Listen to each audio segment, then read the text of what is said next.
Hey guys, and welcome to another episode of the Facade Focus podcast, where I aim to connect the global facade industry by sharing knowledge and experience for others to learn from. Over the coming weeks, I'll be interviewing leaders and industry experts across the globe to discuss common problems people are facing and explore the innovative solutions that will help you in your learning journey. This week, I'm joined by Jason Paget, Southeast Asia Manager at Gutmann and a true global veteran of the facade world. Jason's journey spans over 35 years and 4 continents, starting as an apprentice in the UK before building a dynamic international career across Hong Kong, Dubai, China, and now Southeast Asia. From consulting roles at Arup, Meinhardt, and Inhabit to now spearheading Gutmann's expansion across Asia, his experience runs really deep. What's fascinating is Jason's unique perspective. He's seen the industry from every angle: design, engineering, manufacturing, and supply.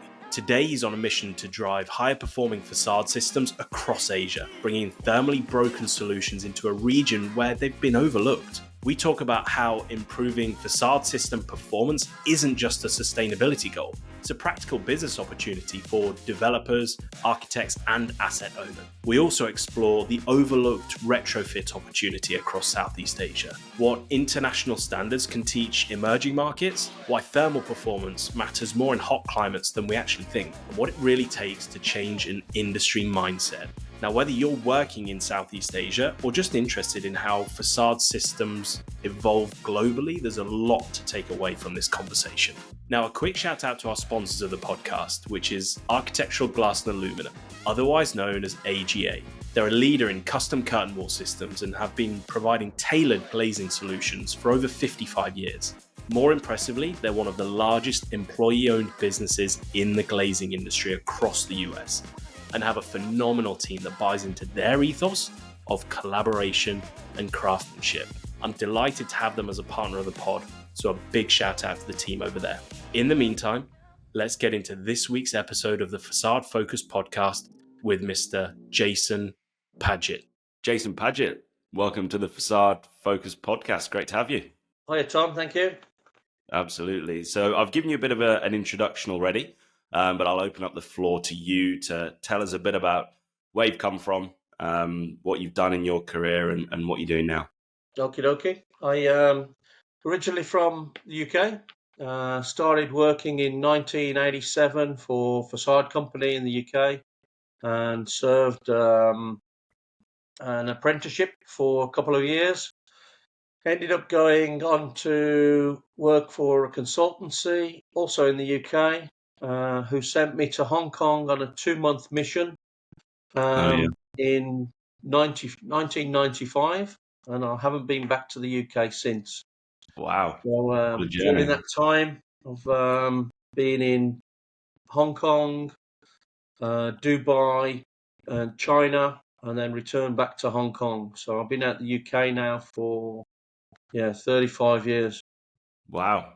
And going along the way, you've obviously worked for consultants. Tell us about the companies you've worked for and what sort of what type of work you've been doing in those different regions.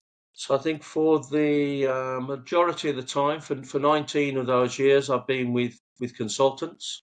So I've been with Meinhardt in Dubai and Hong Kong, and with Arup in Hong Kong, and more recently with Inhabit in Hong Kong.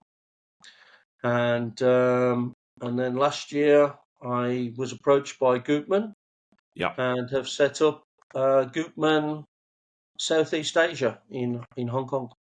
Excellent. And what did Gutmann do, just for the people that don't know Gutmann, which I'm sure there's not many of them around, but tell us what the company does. So Gutmann are a German system supplier, and they're very active and prolific in Europe, in the Middle East, and also in North America. Yeah. And one of the markets that they're not so active in, or active in at all actually, but one of the markets that we're breaking into is Southeast Asia. So I've set up the office here with the aim of establishing Fabricators in China, Thailand, Philippines, Hong Kong, Malaysia. Great. Yeah, all over. Excellent. And it's going well? So far, so good. We've got a couple of guys signed up in Thailand and Philippines and also Hong Kong. So Great. Hot so start. far, so good. Yeah, I love it. Cool. Thanks for the intro. So, yeah, in typical facade focused fashion, we're going to look at your problem that you see in the industry, and it'll be a unique take. Obviously, you've been out of the UK, as you said, for 35 years and worked, internationally in some of the biggest regions, as you said, Dubai, Hong Kong, China. Um, Obviously, have a great grasp of supply chain and also coming at things from the consultant's perspective. So, tell us about the problem that you see in the facade industry from your perspective. I think that one of the main issues that we have here in Southeast Asia is the absence of thermally broken systems, and what that means is basically preventing the heat transfer from inside to out and outside to in. Obviously, thermally broken systems typically and notorious throughout North America and throughout Europe to Yeah, keep the cold out. yeah, And the old adage is, you don't need to keep the cold out in Asia because it's nice and warm all the time. And so I yeah, think what we need to do is encourage developers and encourage consultants to get more thermally broken systems active throughout Southeast Asia, basically, because it will save energy. And yeah, with today's carbon awareness and sustainability awareness, that's what we need to do. yeah. It's a huge topic, isn't it? I think and it's not region dependent either. I have conversations with people across North America, Europe, Middle East, and Asia, and it's the hot topic that everyone's talking about is sustainability. And what do you think from the problem obviously being that the region isn't adopting these thermally broken systems.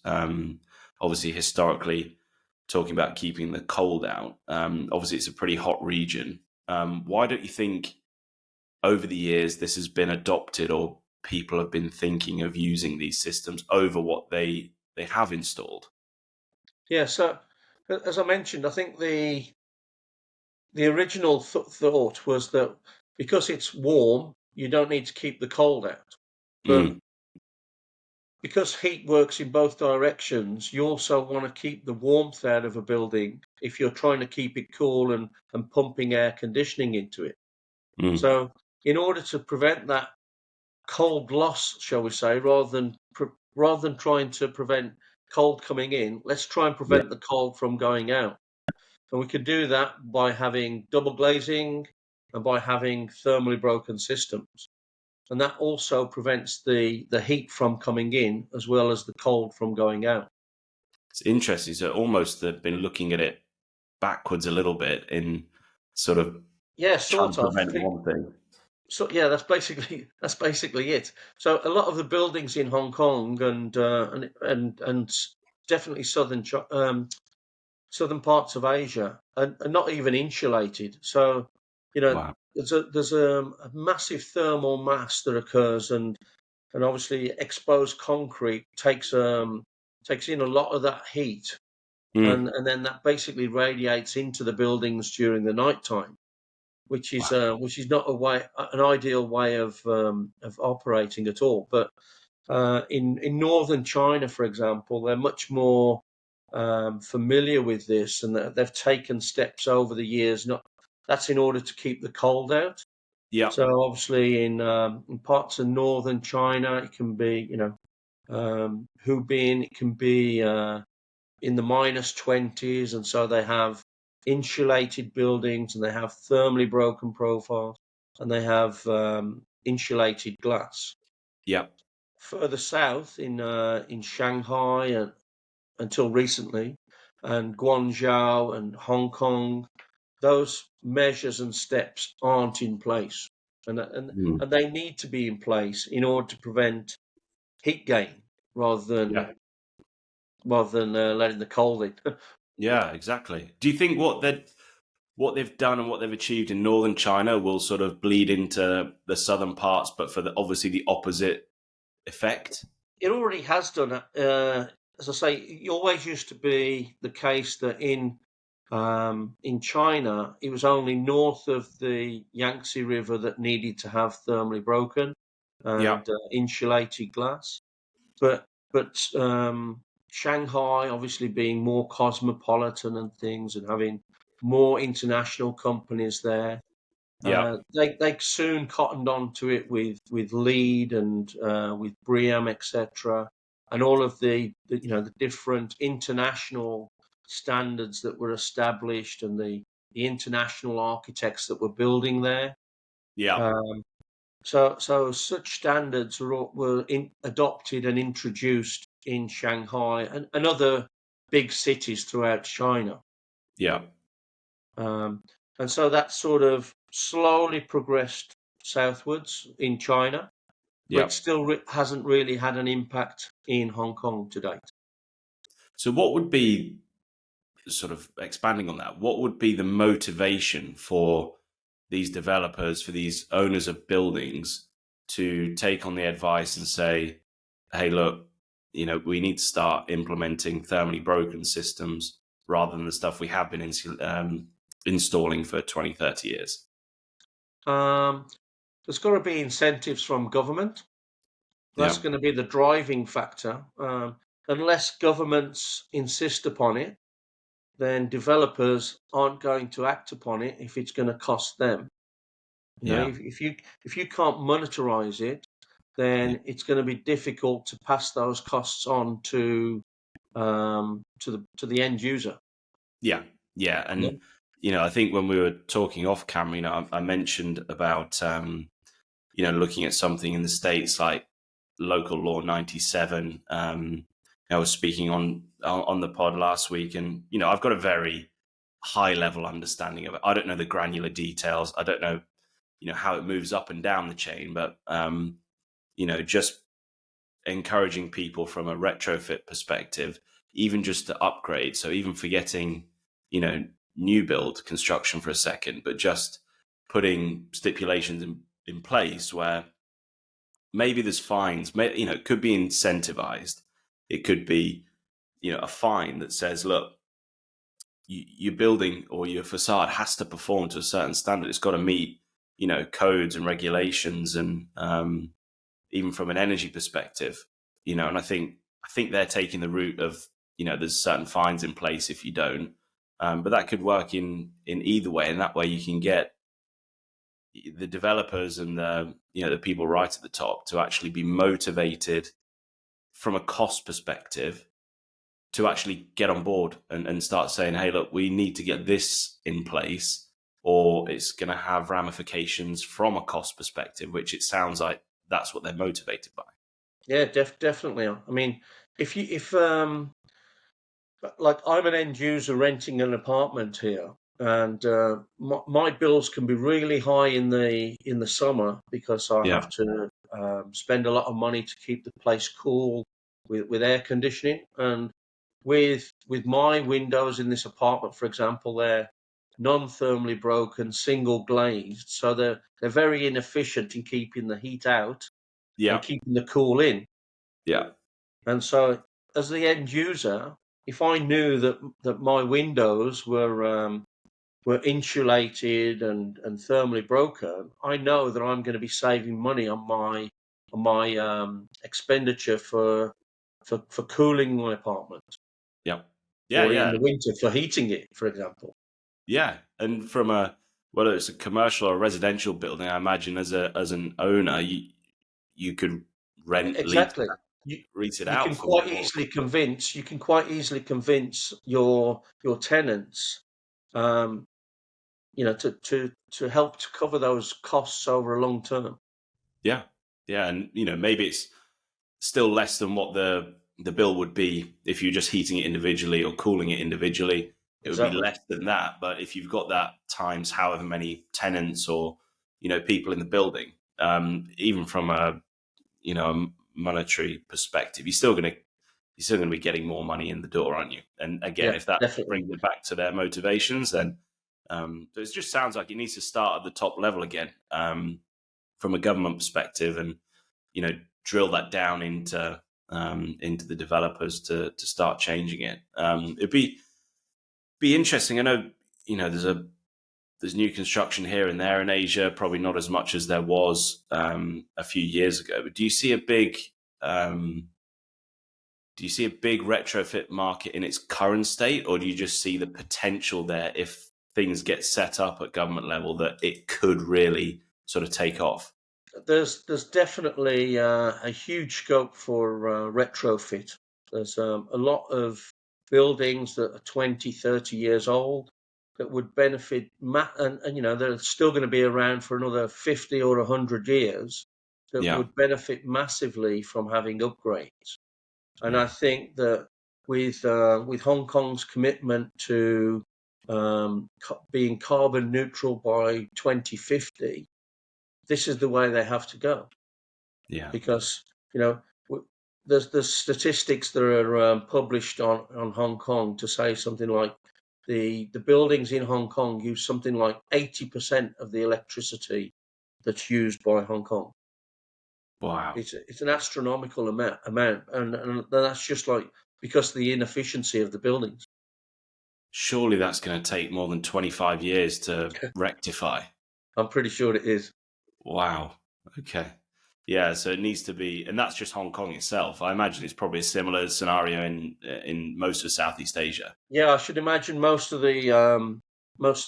Asia's leading cities, Bangkok, Manila, that they're pretty much the same. Having worked on those projects in Southeast Asia over the last 25 or 30 years, a lot of them are uninsulated, still single glazed. And these buildings, they're still going to be around because they were built in the late 90s, early 2000s, and so that the structure's perfect. It's not going to diminish over the next 50, 100 years. Yeah. And it's a humid region anyway, isn't it? So even Yeah, from, a humidity perspective, to just have the systems that are in there at the moment has to cause problems short, medium, and long term. yeah. So there's issues with mitigation of damp problems, etc. That if you can control, if you have better systems, more insulation, better air seals, etc., then you can help to mitigate these risks and reduce the damage that's caused by damp and such things. Yeah, it's interesting. It seems like a big problem, but I suppose from a Gutmann perspective, from your perspective, how are you guys going about solving that? You mentioned that you're pretty prolific in North America, in Europe, the Middle East. I think it's Canada. Is it Canada that you've got a setup in North That's right. Yeah, America? we have offices in Canada, so you know we work in these regions, and even Dubai to a certain degree. A few years, or quite a few years back, they became quite aware of the need for thermally broken systems, and that's a similar kind of environment. You're trying to keep the heat out rather than keeping the cold out. So Yeah, Dubai was pretty switched on to it from the onset. Yeah. yeah, Um, and of course, there's still in the cheaper developments will have non-thermally broken windows and single glazing still, but a lot of the higher end projects and the grade A properties, etc., the high end villa residences and things. yeah, I know from our experience in the Middle East that Gutmann supply a lot of thermally broken systems out there, and yeah, I think it's a good indicator of what needs to be done in Southeast Asia. yeah. Absolutely. No, I'm even again don't know the ins and outs of it. There must be a you know maybe not even a cost benefit somewhere along the line, but in certain regions, they talk about triple glazing and going steps further Yeah, when we're looking at in Asia that we've still got most parts of it in single glazing, non-thermally broken systems. So yeah, that there's a bit. It sounds like they've got a long way to go. But tell us about how definitely. you guys are solving this issue, particularly for Asia. So with me now being area manager for Gutmann in Southeast Asia, it's my role to try and partner up with local fabricators. So whatever country that may be in, whether it's China, Indonesia, Philippines, Thailand, Vietnam, Yeah. etc. I'm trying to work with the local companies there to introduce our systems and get them used in their own countries. Yeah. So that basically raises the level.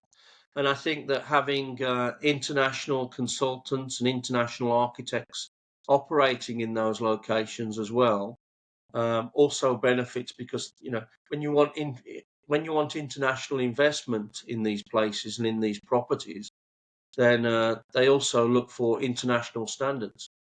Yeah. This episode is brought to you by Architectural Glass and Aluminum, otherwise known as AGA.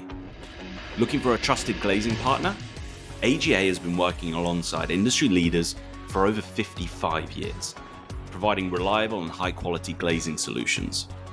Specializing in Class A office buildings, hospitals, airports, and higher education, AGA creates custom curtain wall systems tailored to your project needs. With a focus on collaboration and craftsmanship, AGA is here to support your next project.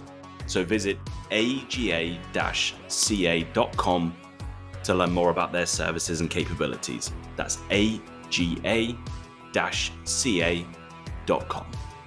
Now back to this week's episode. Yeah, I think that's the piece, isn't it? Is bringing investment and international, keeping to international standards is something that major cities are going to want to buy into Definitely. and bring. So, where do you see it going for Gutmann? I imagine this is probably part of the business plan, but you're breaking into Asia and now got ties with fabricators. You're trying to solve a problem that's clearly there. What's on the roadmap for you guys? Where is this all going to go? So it's basically just following what we've been successful at in the Middle East and North America. So starting off in exactly the same way, we're working with the local fabricators. We're supporting those with projects. We're working with local developers. We're working with local architects and international architects in the relevant countries to try and educate and bring these systems to the front so that people can specify them and that we can get them involved in projects. Interesting, because you mentioned the education piece as well. How do you go about doing that? Is that is that through the architects that have got quite a big, I don't know what the word is, influence maybe, or you leveraging the architects to really get the message Exactly, out and yes. help educate? So I'm leveraging my contacts and experience in Hong Kong predominantly. So obviously, having worked with the three leading consultants, I know pretty much all of the architects and all of the Yeah, developers here. And yeah, so for me, that's a good insight and good inroads to making these contacts.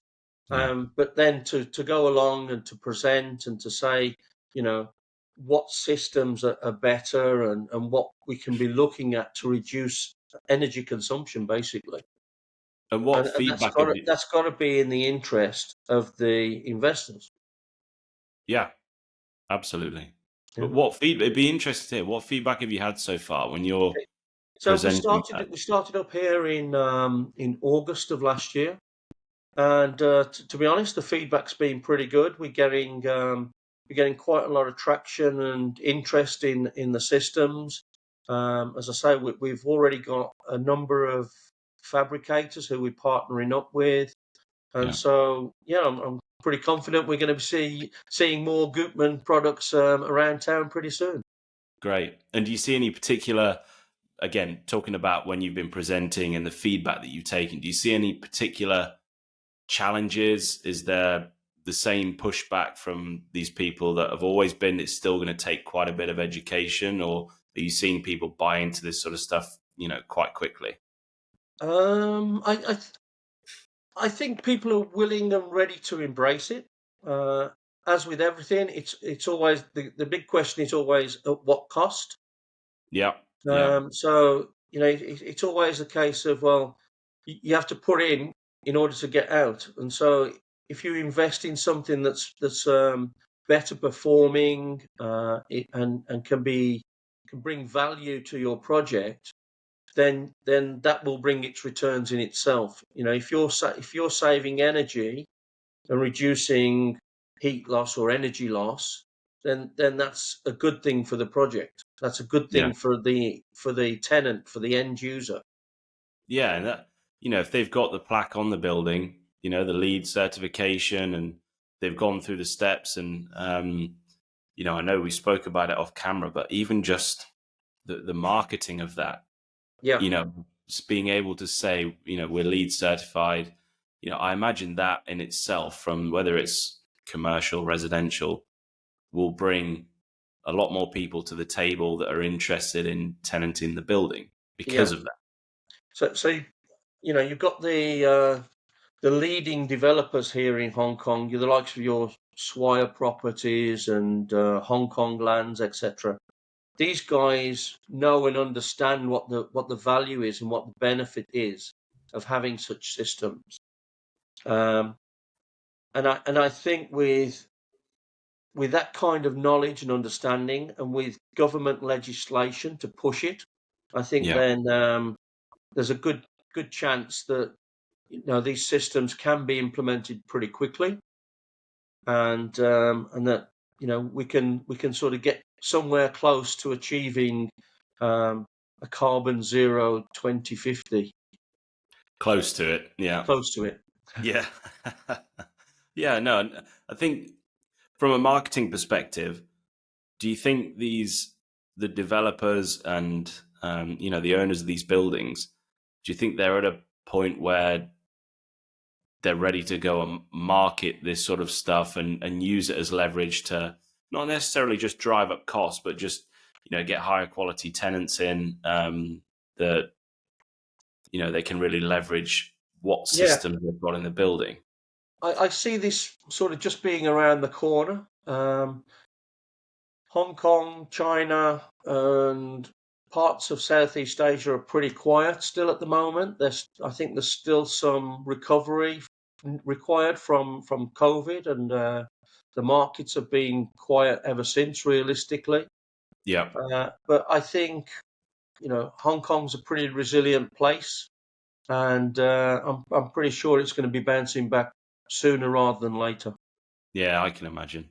So, talk to me a bit about the positive impact this is going to have then. So, we've looked at, there's a clear problem regionally. We've looked at how we're trying to solve it, education, really trying to, explain to developers and just, even people higher up the chain, even to government level, that, change needs to happen, not for the reason that they think, but actually we're looking at it backwards. Um, Tell me about the positive impact that this would have if people do start to embrace thermally broken systems regionally.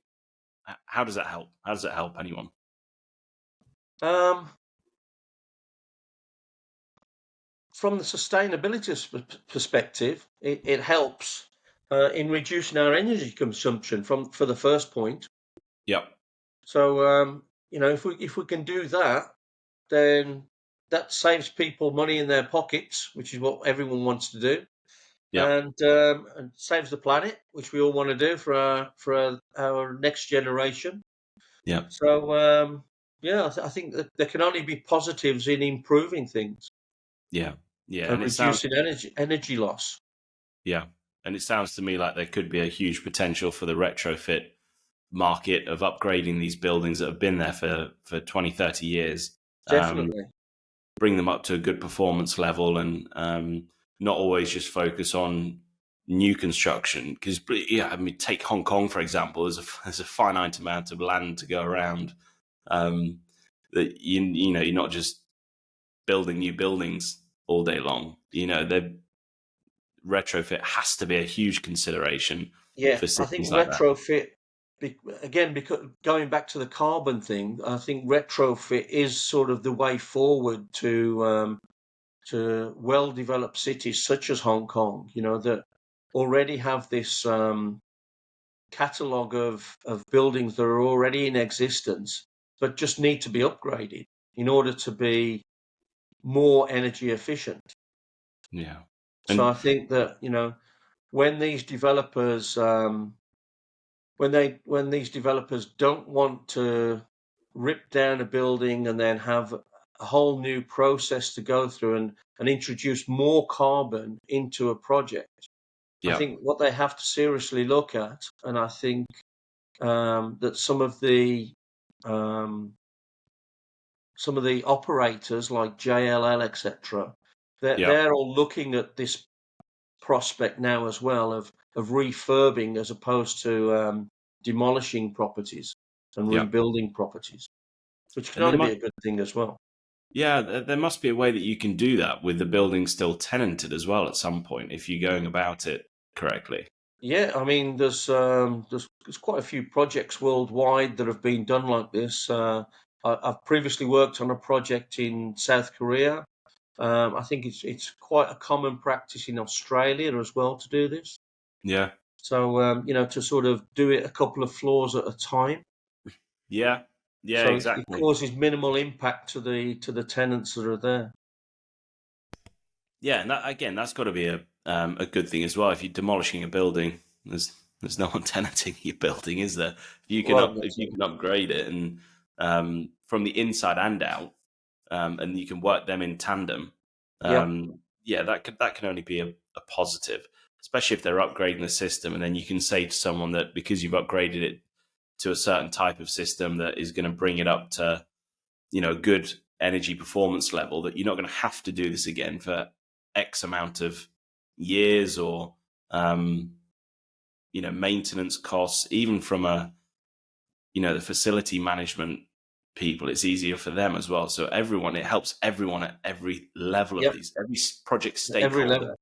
Yeah, even when it's handed over, it's a benefit to each and every person. So yeah, again, not to harp on about um, the same point, but sounds like it just has to come from higher up and then feed down all the way through, and everyone be sort of well, it um, needs those incentives, doesn't it, for the developers to implement it, basically. yeah. It sounds like that's the catalyst.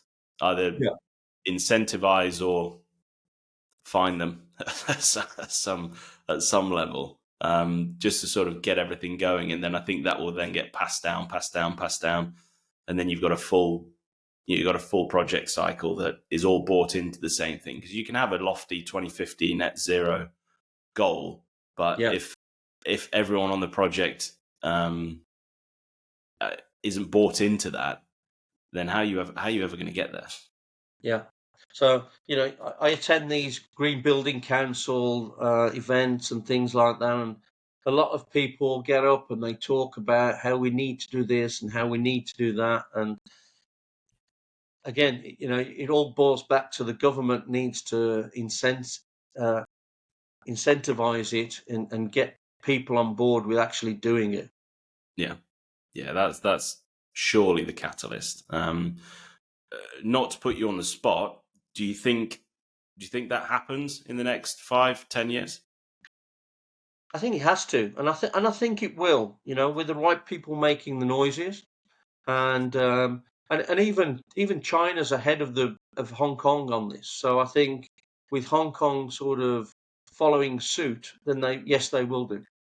Yeah, good to hear. Cool. Well, look, we could talk about this stuff all day. I know we could. I know we had a good chat off camera as well, and I think for Southeast Asia and Asia as a whole, there's clearly lots of room for growth and development, which is exciting in itself. That you're at this point, and there's still so much more that can be done. Yep. So that's got to be an exciting prospect first and foremost. But we'll get into the quick fire questions, which I can imagine a man as well travelled as yourself, Jason. I think we're going to have some interesting answers here. So Okay. I'm looking forward to this one. So just think of the first answer that comes to your head. Don't think too much about it. Okay. But what's your favourite food? Uh, Definitely Asian. I'd say something spicy, Thai, Vietnamese. Yeah, nice. Sports team? Wolverhampton Wanderers. Wolverhampton Yeah, Wanderers. and I'm Okay. chairman of the Hong Kong Wolves Supporters Club. There you go. So you can't miss too many matches over there. They're kicking off late though, aren't they, for you? Definitely. Let's not talk about them all. Yeah, we'll leave them alone. Okay, we're moving on swiftly. Favorite city and why? I would say Bangkok. Nice. Why? Just the energy that it has. Again, food, the energy levels, it's vibrant, and of course, Thai hospitality. Yeah, amazing. Yeah. Favorite book or movie? Into Thin Air, John Kraukner. Okay, not read it. It's a book about climbing Mount Everest, Wow. and Okay. it's the only book I think I've ever read that I've cried reading on the bus. Wow. Yeah, That so powerful. check it out. It's just really good, really good. It's basically a true account of a couple of teams that were climbing Everest in one of the worst years that there's ever been, and unfortunately, quite a few people died. Wow. But it's yeah, really. So they also made it into a movie as well, Into Same Thin name. Air. Into Thin Air. Yeah, Yeah. I've sort of 50-50 split on physical books and audio books. Yeah, sounds like that one could be an audio book on the It's walk. definitely a So good read. yeah, cool. What's the best advice you've ever received? Travel. So Just my father had the opportunity to work in Australia when I was 2 or 3 years old. My mum, she wanted to stay back in the UK, and so Dad didn't take up the opportunity to go and work in Australia, and he wow. regretted it. Yeah, And when I had the opportunity to work overseas, he told me, he says, "Go and do it." He says, I'm sure you'll like it," and I did, and I've not been back. yeah. 30 odd years since. Love it. Yeah. Good for you. If you could have dinner with any historical figure, who would it be and why? Uh, Anthony Bourdain. Food theme. Yep. Yeah, I think he'd be a great guy to just sit with for the evening, to sit down, have, I don't know, a dozen plates of food in front of you, Copious and amounts of a wine. couple of cold glasses of beer or something. Yeah, very nice. Good for you. Yeah, Num- and to learn on where he's been in the past and things. I'm sure he's got some. I'm sure he got some stories for sure. Yeah, Yeah, absolutely. Um, what's the number one thing on your bucket list? I don't have one. You probably ticked off most of them if you did. If you did have I one. don't have a bucket list. I'm still too young to have one. There you go. Love that. Love that mindset. Actually, cool. So, if you could travel anywhere right now, where would you go? I would probably go back to the UK because I haven't been back for 9 years. 9 years. Wow. And you Yeah, go back. so You go back to the Midlands. I'll go and see my folks. That's for sure. Yeah, good. Good for you. And if I could give you one mulligan, so a redo on any decision that you've ever made, what would you Ooh, choose? I wouldn't get married so young. Interesting. Okay. Why is that? Well, because I got divorced so young as well. Oh, that's a pretty good explanation there. Yeah. So you think, um, I'd have definitely, with hindsight, I'd have definitely left it until 30 plus. and that is that just to develop yourself, or was it to just get out and do some stuff on your own Just just to before you not be settle down? tied down to one thing or one person or one place. Yeah. When you sort of get married at 23 and get a mortgage at 23, sort of, Yeah. You're locked in. changes your outlook on life, I think. So if my advice to others would be, don't think about getting married or settling down until after your 30s, Go and see the or world. Go into and at find least out. into your 30s. Yeah, good. Good advice. Well, look, Jason, this has been great. I really appreciate you giving me so much of your time. Good luck on the expansion of Gutmann as well. I'm sure there's tons and tons of stuff coming your way over the next 3 to 5 years. So best of luck Thank with you, it all. Tom. And thanks for joining us. Great. Thanks for having me on. Absolutely. It's been a pleasure. All right. Thanks, Jason. Cheers. Thank you, Tom. Guys, that's it for this week's episode of the Facade Focus podcast. presented by me, Tom Caldicott, founder and CEO of Unity Search, where I help glass and metal businesses hire the best talent and build their brand on LinkedIn. Now, I've worked across Asia, the Middle East, Europe, and North America, and I'm on a mission to help connect each facade community to give you the tools to learn and grow. Now, I'm a big believer in sharing knowledge and provoking conversation, so I hope you take something valuable from each episode that gets you thinking about how you can be better tomorrow. Remember to like and subscribe the video on YouTube and give us a 5-star rating on Spotify and Apple Podcasts. It really helps us reach more people to achieve our goal of connecting the global facade industry. Tune in again for next week's episode, and I'll see you all there.